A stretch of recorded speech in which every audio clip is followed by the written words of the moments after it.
Défi 30 jours, défi Yannick Alain, impactant en 30 jours.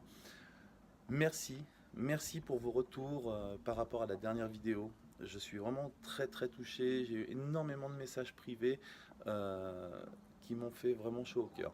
J'ai eu énormément de questions aussi, et une particulièrement qui me parle parce que elle touche tout le monde, moi le premier, c'est l'estime de soi. Donc l'estime de soi, qu'est-ce que c'est? L'estime de soi est composée de trois choses. Il y a l'amour de soi, l'image de soi et la confiance en soi. D'après le psychologue, coach et conférencier David Lefrançois, à l'âge de 20 ans, on a reçu en moyenne 25 000 heures de, de pensée ou de réflexion négative. Donc ce qui fait que, comme vous savez, 80% de notre identité est construite pendant notre enfance. Vous imaginez bien que l'estime de soi en prend un coup à ce moment-là, quoi, forcément. Donc, petites choses, des petits exercices si vous voulez travailler votre estime de soi. Donc, la première chose, c'est prendre conscience de ses relations. Éviter de rester avec des personnes toxiques, des personnes qui sont proches de vous, mais qui ont toujours des réactions négatives, qui vous disent sans arrêt tu n'y arriveras pas, ou ce que tu fais c'est nul, et des choses comme ça. Ça, essayez de vous en éloigner le maximum. Cessez de vous comparer aux autres.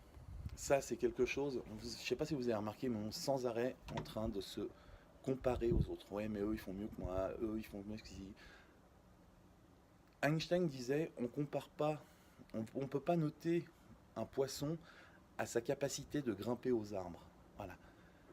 Arrêtez de vous comparer aux autres, arrêtez de croire que les autres montent mieux aux arbres que vous, peut-être que vous nagez mieux qu'eux.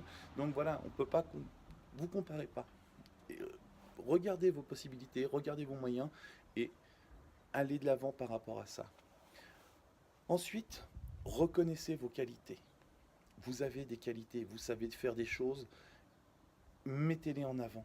Travaillez sur votre potentiel. Arrêtez de travailler sur les choses que vous ne savez pas faire. Alors oui, on dit qu'il faut s'entraîner sur ça parce qu'on ne sait pas le faire. C'est bien, mais vous savez, en Asie, il y a une technique qui dit travaille sur ta force, continue à avancer, fais les choses de façon à ce que tes points forts soient mis en avant, et le reste viendra. Voilà. Ensuite, félicitez-vous. Vous avez vu dans une des dernières vidéos, je vous ai dit, mettez des petits points de victoire, félicitez-vous de ce que vous faites, des choses que vous arrivez à faire. Mettez-vous en confiance. Vous faites une petite chose, ça a peut-être l'air de rien, mais c'est une victoire. Fêtez-la, félicitez-vous, et allez de l'avant par rapport à ça.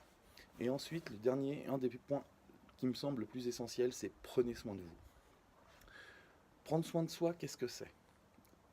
Essayez d'avoir une alimentation équilibrée, faites du sport, prenez soin de vous personnellement, prenez des moments de détente, prenez des moments de repos, mettez-vous dans des endroits qui vous font du bien, et estimez-vous. Faites en sorte que vous soyez heureux, que vous soyez bien. Et tout ça, ça va faire grimper votre estime de soi, et ça va vous permettre d'aller de l'avant. Peut-être que vous avez besoin d'aide, peut-être que seul vous n'y arriverez pas. Renseignez-vous, vous avez sûrement des coachs autour de vous. Faites-vous aider, entourez-vous de gens qui vont vous aider à aller de l'avant, à aller plus haut, et tout se passera bien. Donc voilà, je vous souhaite une très bonne journée. Prenez soin de vous, c'est vraiment très important. Et puis je vous dis à bientôt à demain pour une prochaine vidéo. Au revoir.